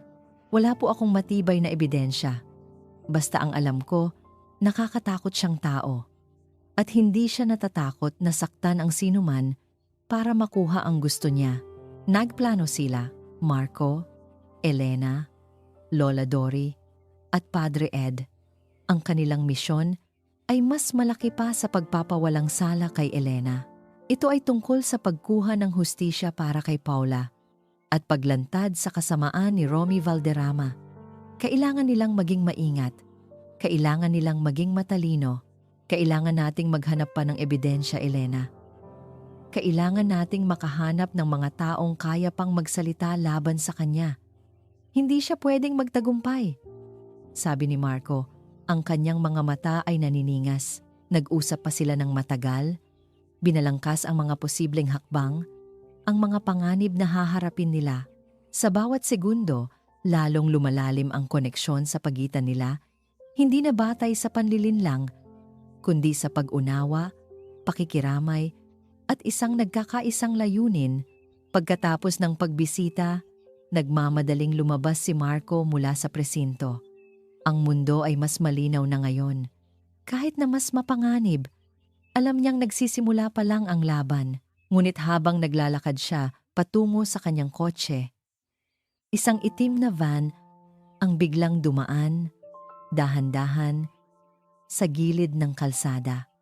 Ang bintana nito ay bahagyang nakababa. Naramdaman ni Marco ang isang malamig na tingin na bumalot sa kanya. Sa loob ng van, nakita niya ang anino ng isang tao. Isang anino na tila pamilyar. Isang anino na tila nakatingin sa kanya. At sa isang iglap, nagkaroon siya ng kutob. Ang van ay dahan-dahang huminto sa isang sulok. Pagkatapos ay mabilis na humarurot palayo. Alam niya, alam na ni Romy. Alam niyang nag-uusap sila at ang laban ay hindi na isang plano lamang. Nagsisimula na ito, ang kulungan. Ito ang bagong bersyon ng impyerno para kay Elena. Hindi na ang pisikal na pagkakakulong ang pinakamasakit, kundi ang psikolohikal na digmaan na kanyang kinakaharap. Matapos ang pagbisita ni Marco, isang maliit na apoy ng pag-asa ang sumiklab sa kanyang dibdib. Ngunit kasabay nito, isang matinding takot ang bumalot sa kanya. Alam niya na si Romy Valderrama ay hindi hahayaan ang lahat ng ito ng walang laban. At tama nga siya, isang hapon, habang naglalakad siya sa exercise yard ng kulungan, tinawag siya ng isang gwardya. Elena Ramirez, may tawag ka. Nagtaka si Elena. Walang ibang tumatawag sa kanya maliban kay Marco at sa kanyang abogado. Nang kinuha niya ang telepono, narinig niya ang boses na kinatatakutan niya ng husto. Elena, sabi ng boses, kalmado, ngunit puno ng matinding pagbabanta. Ito ay si Romy Valderrama. Nabalitaan ko na marami kang kinakausap. Nagiging matapang ka na ata. Biglang nanlamig ang dugo ni Elena. Paano niya nalaman? Ang mga mata ni Romy ay tila nakikita ang lahat. Hindi ko po kayo maintindihan, pilit niyang sabi. Ang kanyang boses ay nanginginig. Huwag kang magkunwari, Elena. Patuloy ni Romy. May bahagyang tawa sa kanyang boses. Ang alam ko, nagsisimula ka ng magplano laban sa akin. Hindi iyan magandang ideya. Naisip mo ba kung ano ang mangyayari sa pamilya mo? Sa kapatid mong may sakit? Naaalala mo pa ba kung paano ko siya tinulungan? Napakapit ng mahigpit si Elena sa telepono. Ang banta ay malinaw.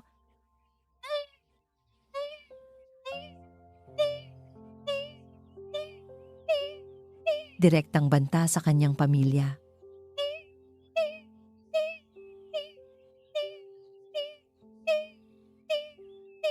Huwag ninyo po silang sasaktan, pakiusap ni Elena. Ang kanyang mga mata, hindi ko sila sasaktan, sagot ni Romy. Kung mananatili kang tahimik at kung hindi mo pipiliting ilantad ang mga sikreto na dapat na manatiling nakabaon ang lola ni Paula.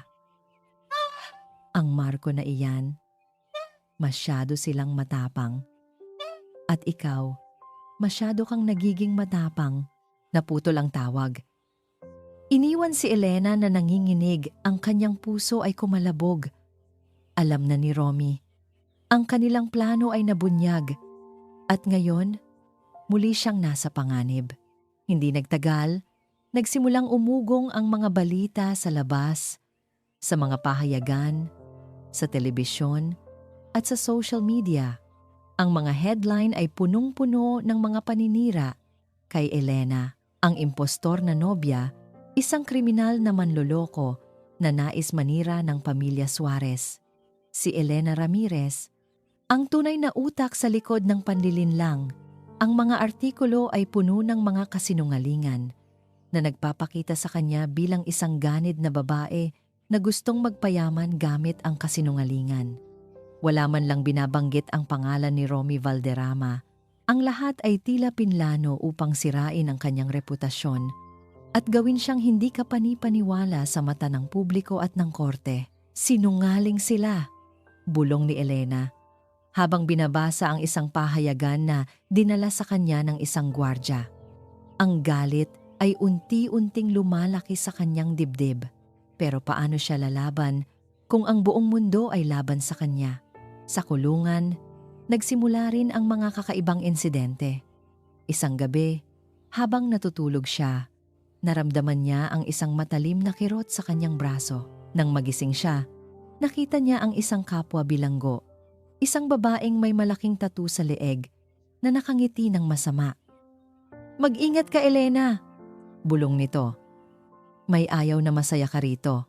Ang insidente ay idineklara bilang isang simpleng pag-aaway ng mga bilanggo. Ngunit alam ni Elena na ito ay utos ni Romy, isang babala. Pagkatapos, isang araw, nawala ang kanyang mga gamit. Ang maliit na notebook na kanyang ginagamit para isulat ang kanyang mga saloobin, ang lapis na binigay sa kanya ni Marco sa isa sa mga pagbisita nito, lahat ay nawala. Hindi ito pagnanakaw. Ito ay isang mensahe, ang bawat bagay na may kaugnayan sa kanyang kalayaan, sa kanyang pag-asa, ay inalis sa kanya. Sinubukan ni Marco na tulungan siya. Madalas niya itong bisitahin. Dala ang mga bagong impormasyon, mga plano. Ngunit napansin din ni Elena ang pagbabago kay Marco. Siya rin ay nahaharap sa mga hamon. Ang kanyang kumpanya ay nakaranas ng matinding pagkalugi dahil sa mga negatibong publisidad. Ang kanyang pamilya ay patuloy na nagpaparamdam ng kanilang pagkabigo. At may mga pagkakataon na sinubukan ding guluhin ang kanyang sariling investigasyon. "Hindi ko alam kung anong gagawin, Lena," sabi ni Marco sa isa sa kanilang mga pag-uusap sa visitation room. "May mga taong humaharang sa bawat hakbang ko. Tila alam nila ang bawat galaw natin." Naramdaman ni Elena ang pagkabigo. Pakiramdam niya ay nasa isang malaking bitag sila. Ang lahat ng kanilang mga pagsisikap ay tila walang saysay. Parang imposibleng talunin si Romy. Pakiramdam niya, mauuwi ang lahat sa wala. Siya ay makukulong at si Romy ay patuloy na magtatago sa likod ng kanyang kapangyarihan. Ang kanyang pananampalataya ay unti-unting nawawala. Ang mga salita ni Lola Dory tungkol sa ebidensya ay tila isang malabong alaala. Walang ebidensya, walang pag-asa. Isang gabi, matapos ang isang araw na puno ng pagtatanong at panggigipit, nahiga si Elena sa kanyang higaan. Ang ilaw sa labas ng kanyang selda ay patay na, tahimik ang lahat. maliban sa tunog ng kanyang sariling puso na kumalabog sa takot. Naramdaman niya ang matinding pagod, ang matinding kawalan ng pag-asa. Handa na siyang sumuko. Biglang, isang mahinang tunog ang narinig niya. Isang bahagyang kaluskos. Nagmulat siya ng mata. Ang pintuan ng kanyang selda, bahagyang nakabukas. Napahawak si Elena sa kanyang bibig, pinipigilan ng hininga. Narinig niya ang mabagal, maingat na mga hakbang. Isang anino ang dahan-dahang lumitaw sa dilim. Papasok sa kanyang selda. Naramdaman ni Elena ang matinding kaba. Hindi ito gwardya, hindi ito kapwa bilanggo. Ang aura ng anino ay puno ng kadiliman. Sinubukan niyang sumigaw. Ngunit bago pa man niya mailabas ang isang tunog, isang malamig na kamay ang mabilis na bumalot sa kanyang bibig. Ang amoy ng isang matapang na pabango na may halo ng usok ang bumalot sa kanya.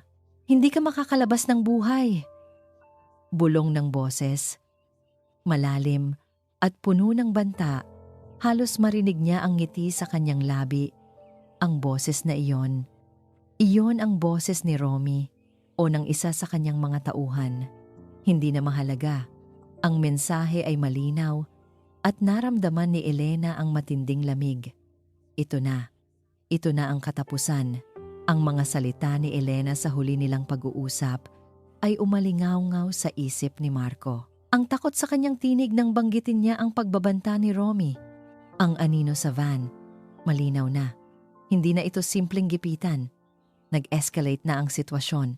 Si Romy Valderrama ay hindi lang nananakot, handa itong kumilos. At si Elena, na nasa loob ng kulungan, ay pinakananganganib. Hindi siya makatulog ng gabing iyon. Ang bawat oras na lumilipas ay parang pako sa kabaong ni Elena.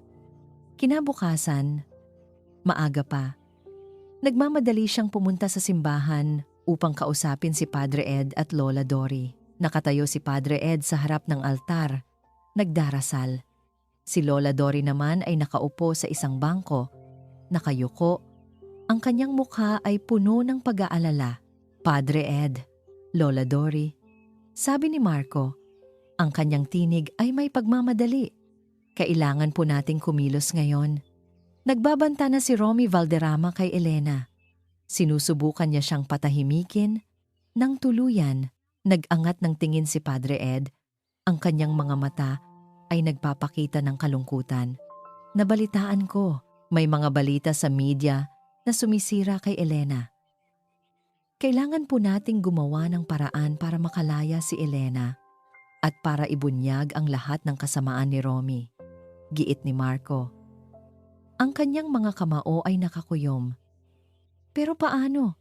Halos wala tayong matibay na ebidensya laban sa kanya.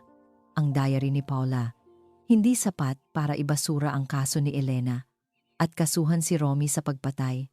Napabuntong hininga si Padre Ed. Minsan, ang pinakamalaking katotohanan ay nakatago sa pinakamaliit na detalya. Ang isang malaking puno ay nagsisimula sa isang butil. Kailangan nating maghanap ng isang kasing liit na butil. Isang bagay na inakala ni Romy na walang halaga o nakalimutan. Nag-isip si Marco. Isang maliit na butil.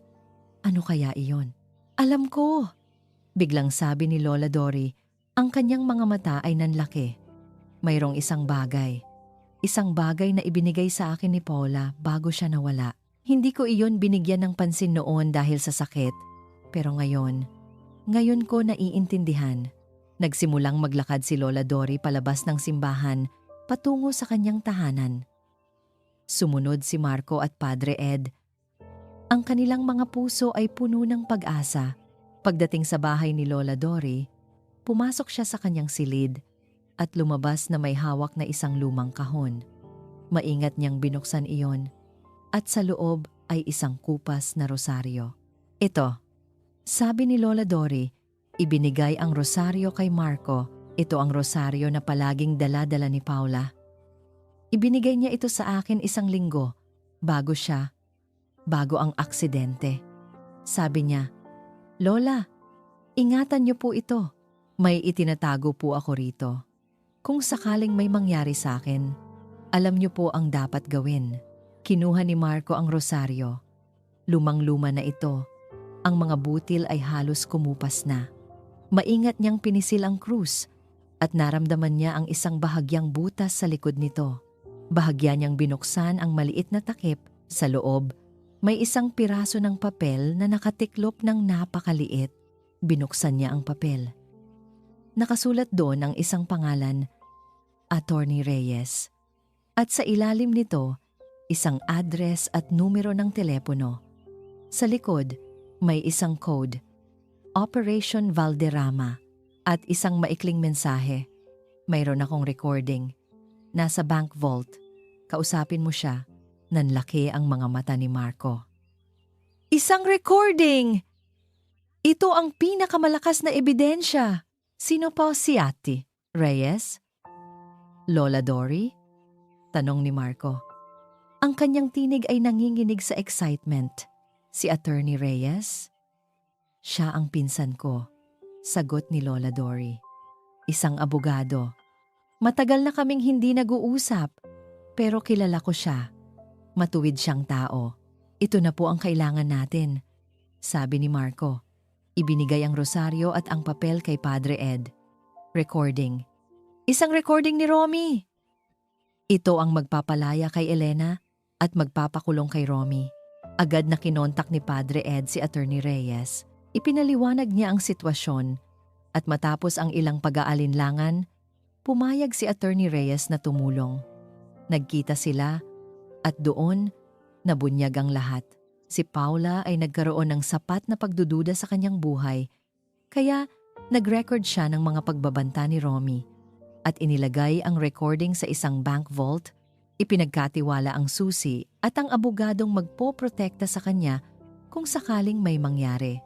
Isang matalino at mapagbantay na kilos ni Paula. Sa korte, ang atmosfera ay mabigat. Ang media ay naroon. Ang mga flash ng kamera ay naglalaro sa bawat sulok. Ang kaso ni Elena Ramirez ay naging national news. Sa isang panig, nakaupo si Elena, maputla, ngunit ngayon ay may bakas ng pag-asa sa kanyang mga mata. Sa tabi niya ay si Marco, si Padre Ed, si Lola Dory at si Attorney Reyes. Sa kabilang panig, nakaupo si Romeo Valderrama, nakasuot ng mamahaling suit. Ang kanyang ngiti ay nakakapanindig balahibo, tila walang nakakaalam sa kanyang mga krimen. Ang prosecution ay tapos na sa paglalahad ng kanilang kaso, Your Honor, sabi ng piskal, na nagpapakita ng lahat ng ebidensya laban kay Elena. Ang lahat ay malinaw. Si Elena Ramirez ay isang impostor, isang manloloko. Tinatawag ko si Elena Ramirez sa witness stand. Sabi ni Attorney Reyes, ang kanyang boses ay malinaw at malakas. Dahan-dahang tumayo si Elena. Nanginginig ang kanyang mga tuhod. Naramdaman niya ang lahat ng mata na nakatitig sa kanya. Naramdaman niya ang matinding kaba. Ang takot na muling harapin ang paghuhusga. Ngunit nang makita niya ang mga mata ni Marco, na puno ng pagtitiwala at suporta, at ang mga ngiti ni Padre Ed at Lola Dory, nagkaroon siya ng lakas. Umupo siya sa witness stand. Miss Ramirez, maaari mo bang sabihin sa korte ang buong katotohanan nang walang takot? Tanong ni Attorney Reyes.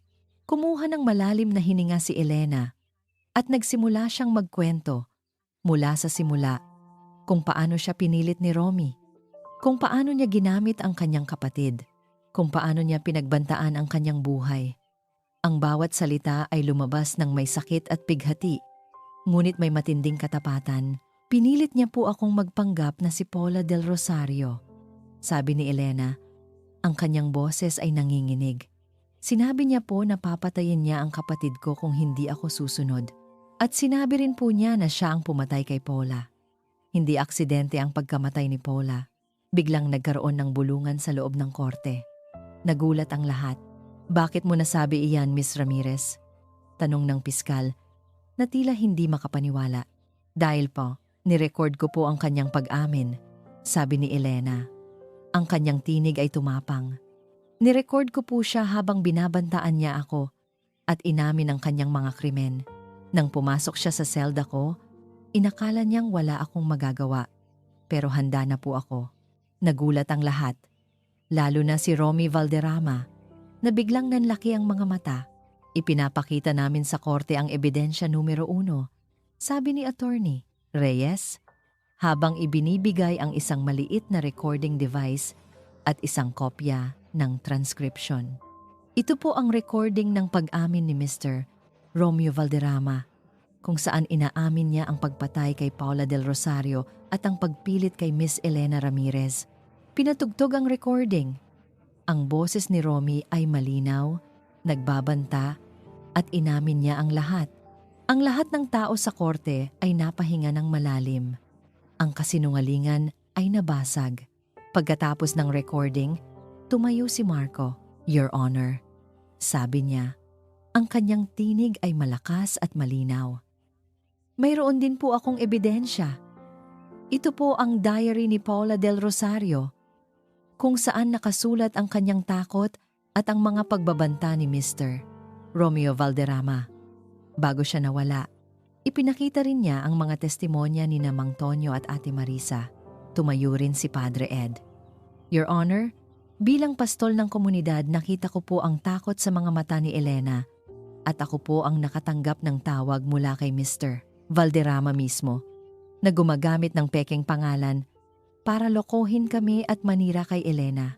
Natulala si Romy Valderrama. Ang kanyang maskara ng pagiging inosente ay unti-unting nabasag. Ang kanyang mukha ay namutla at ang kanyang mga mata ay naniningas sa galit. Hindi siya makapaniwala. Ang kanyang plano ay gumuho. Kasinungalingan! Sigaw ni Romy. Tumayo mula sa kanyang upuan. Ang kanyang mukha ay puno ng galit. Mga sinungaling kayo! Ginagawa niyo lang yan para siraan ako. Nagsimula siyang lumapit kay Elena. Ang kanyang mga mata ay puno ng pagbabanta, tila handang manakit. Hindi ka makakatakas sa akin, Elena. Papaslangin kita. Nagkagulo ang lahat sa korte. Ang mga gwardya ay mabilis na kumilos upang pigilan si Romy. Ngunit huli na ang lahat. Ang kanyang tunay na kulay ay nabunyag. Ang boses ni Romy Valderrama, na puno ng galit at pagbabanta, ang huling tunog na umalingaw-ngaw sa korte. Pagkatapos noon, ang lahat ay tila mabilis na naganap. Ang pagkabigla ng mga tao, ang mga flash ng kamera, at ang mabilis na pagdating ng mga pulis na agad na umaresto kay Romy. Siya, si Elena, ay nakaupo lang, nanginginig, habang ang lahat ng pagdududa, takot, at sakit ay unti-unting lumisan mula sa kanyang kaluluwa. Ang bigat na matagal niyang pinasan ay biglang nawala at ang hangin ay naging mas magaan. Miss Ramirez, pinapawalang sala ka na, sabi ng hukom. Ang kanyang tinig ay malinaw at matatag. Ang mga salitang iyon ay parang musika sa kanyang pandinig. Malaya na siya, hindi niya alam kung paano siya nakatayo. Si Marco ang unang lumapit sa kanya. Ang kanyang mukha ay puno ng relief at pagmamalasakit. Niyakap niya si Elena ng mahigpit, isang yakap na puno ng paghingi ng tawad at pag-unawa. Sa yakap na iyon, naramdaman ni Elena ang init na matagal niyang hinahanap. Pasensya na, Lena, bulong ni Marco. Ang kanyang tinig ay bahagyang nanginginig. Patawarin mo ako sa lahat ng aking pagdududa. Dapat pinaniwalaan kita kaagad. Ayos lang, Marco, sagot ni Elena. Ang kanyang boses ay basag sa pagpipigil ng luha. Hindi mo alam ang katotohanan. Pagkatapos, lumapit si Lola Dory. Ang kanyang mukha ay puno ng halo-halong emosyon, kalungkutan, ngunit may bahagyang ngiti. Mahigpit niyang niyakap si Elena. Salamat, anak, bulong ni Lola Dory.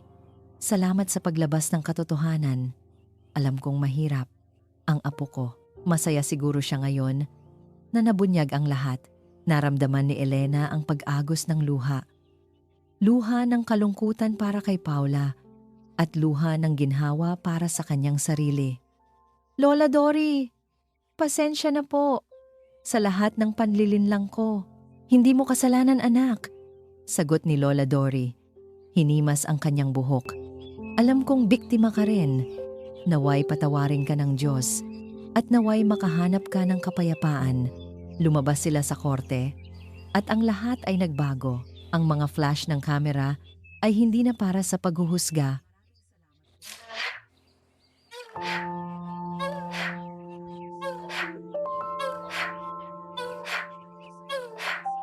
Kundi para sa pagkabigla sa pagbagsak ni Romy Valderrama. Ang mga tao ay nakatingin sa kanya. Hindi na may pagkamuhi, kundi may pagtataka. At ang ilan ay may awa. Nakaupo si Elena sa kotse ni Marco, nakatingin sa labas ng bintana. Ang mundo sa labas ay tila pareho, ngunit ang pakiramdam niya ay iba. Malaya, ngunit ang kalayaan na iyon ay may kasamang matinding sakit. Ang mga sugat ay hindi pa gumagaling. Ang unang pinuntahan niya ay ang puntod ni Paula. Nandoon na si Lola Dory at Padre Ed. Ang marmol na lapida ay nagliliwanag sa sikat ng araw. Yumuko si Elena. Ang kanyang mga kamay ay pinagdikit. Paula, bulong niya. Ang kanyang tinig ay halos hindi marinig. Patawarin mo ako. Patawarin mo ako sa paggamit ng pangalan mo. Patawarin mo ako sa panlilinlang. Sana ay maging masaya ka na kung nasaan ka man.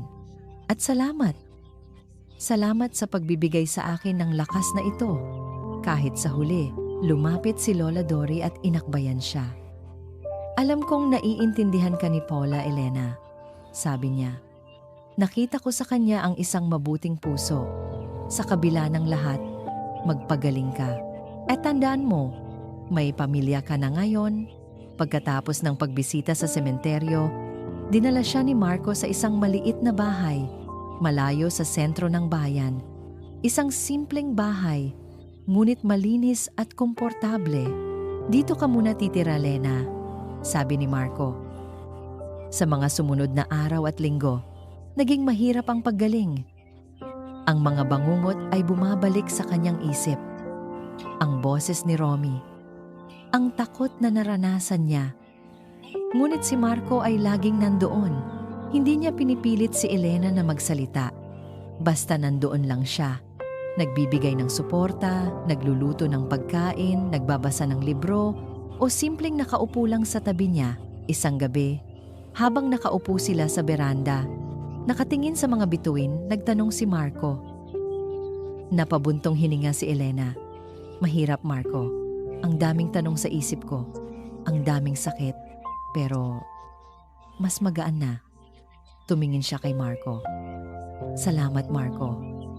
Sa lahat, hindi ko alam kung anong mangyayari kung wala ka. Ngumiti si Marco. Hindi ka na nag-iisa, Lena. Hindi ka na. At gusto kong maging bahagi ng iyong paggaling. Nagsimula si Elena na maghanap ng bagong layunin. Sa tulong ni Padre Ed, nagsimula siyang mag-volunteer sa isang lokal na center na tumutulong sa mga biktima ng scam at pagmamaltrato. Sa bawat kwento ng mga taong kanyang tinutulungan, nakikita niya ang kanyang sarili. Nakita niya ang mga takot, ang mga pighati. Ngunit nakita rin niya ang lakas ng paglaban. Sa bawat araw, lalong lumalakas si Elena. Nagsimula siyang matulog ng mahimbing. Ang mga bangungot ay unti-unting nawala. Ang kanyang ngiti ay naging totoo. Hindi na pilit, nahanap niya ang kanyang boses at ginamit niya ito upang magbigay ng pag-asa sa iba. Isang araw, habang nasa parke siya, nakita niya ang isang pamilya na nagtatawanan. Isang ina, isang ama, at isang maliit na bata.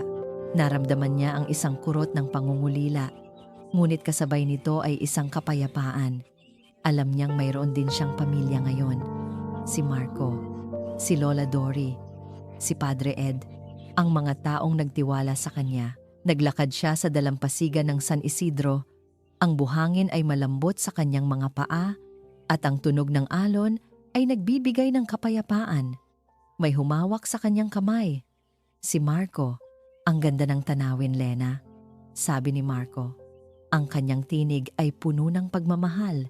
Tumingin si Elena sa malawak na dagat, sa abot tanaw kung saan nagtatagpo ang kalangitan at karagatan. ito ay isang bagong simula.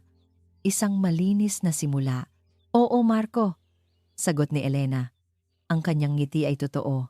Ang kanyang puso ay puno ng pasasalamat. Ang ganda. Naramdaman niya ang presensya ni Marco sa tabi niya. Ang kanyang kamay na mahigpit na nakahawak sa kanya. Alam niyang marami pa silang haharapin. Ngunit sa pagkakataong ito, hindi na siya nag-iisa. Lumipas ang mga buwan mula nang mabunyag ang lahat. Ang bawat araw ay parang isang bagong pahina sa isang aklat na matagal nang puno ng sakit at kasinungalingan. Para kay Marco, ang pagbagsak ni Romeo Valderrama ay hindi lamang isang legal na tagumpay, kundi isang personal na pagpapalaya. Si Romy ay nakakulong, naghihintay ng kanyang sentensya, at ang katotohanan ay nanalo.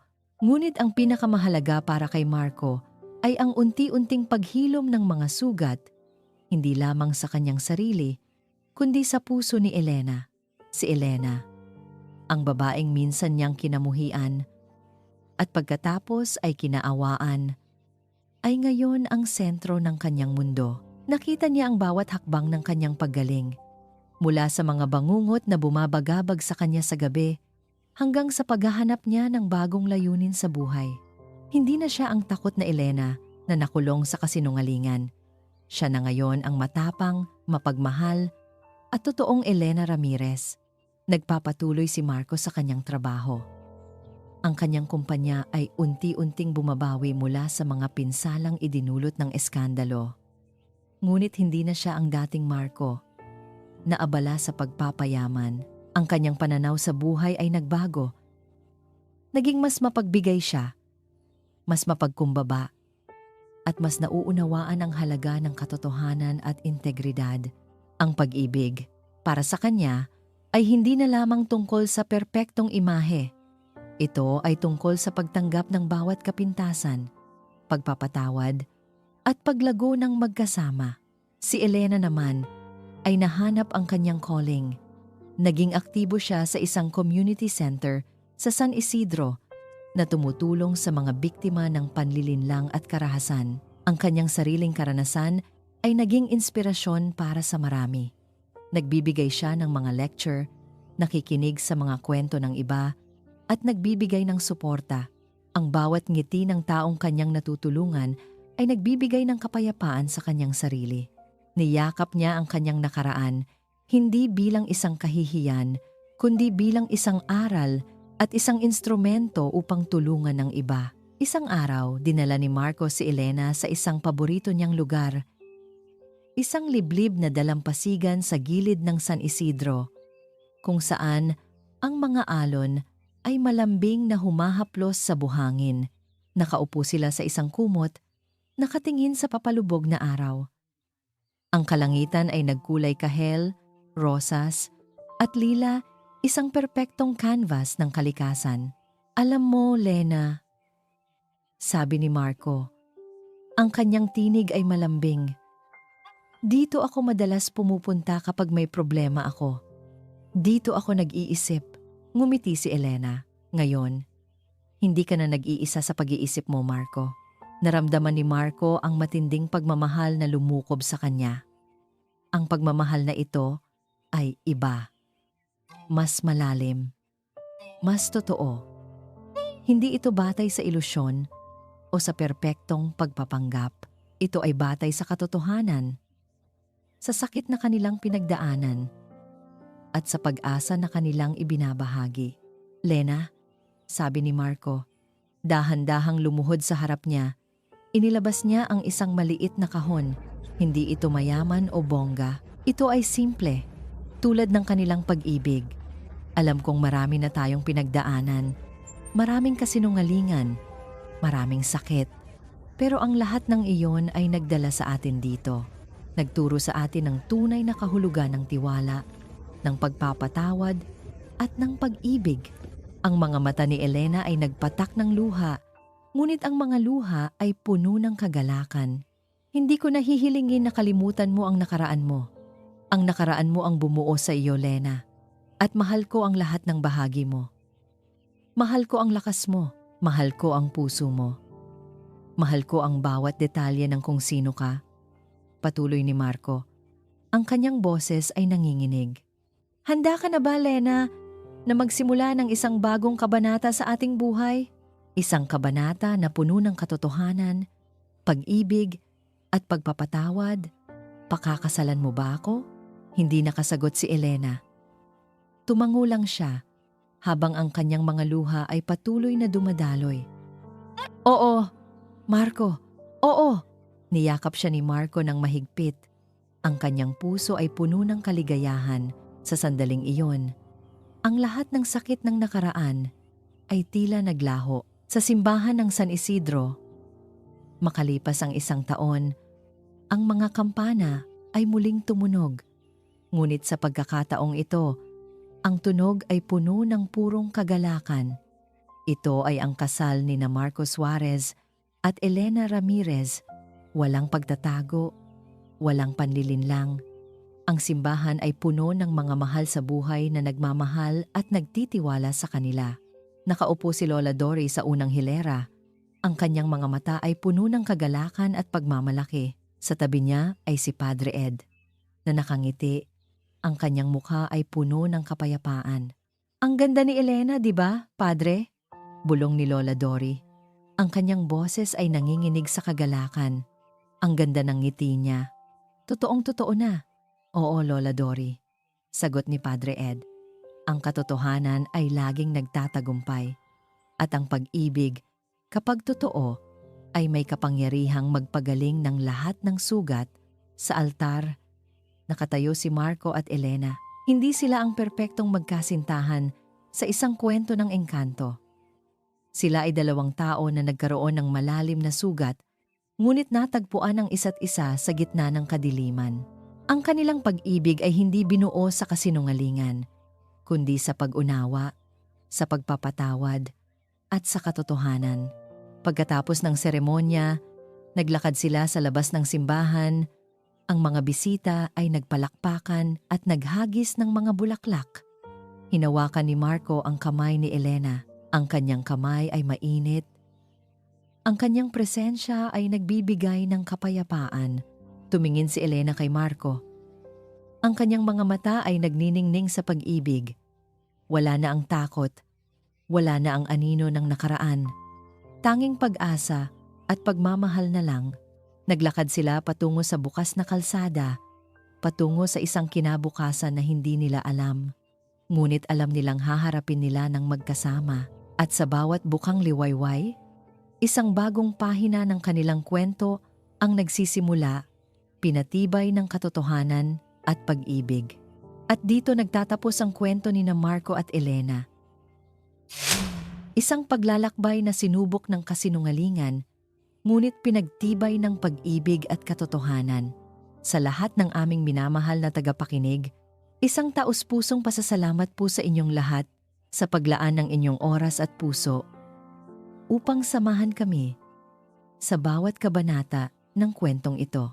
Bawat salita, bawat emosyon, at bawat twist ay isinulat ng may pagmamahal at pag-asa na mag-iwan ng bakas sa inyong mga puso.